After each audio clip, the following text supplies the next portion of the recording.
Hello বন্ধুরা, ভালো আছেন? আজকে আমি দুপুরে দেখেন বাইং মাছ রান্না করব।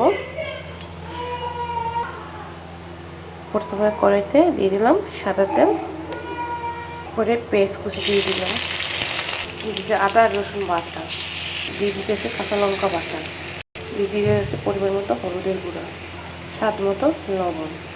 এখন ভালোভাবে কষিয়ে নেব মশলা। এখন কষানো হয়ে গেছে, এখন বাইং মাছটা দিয়ে দেবো।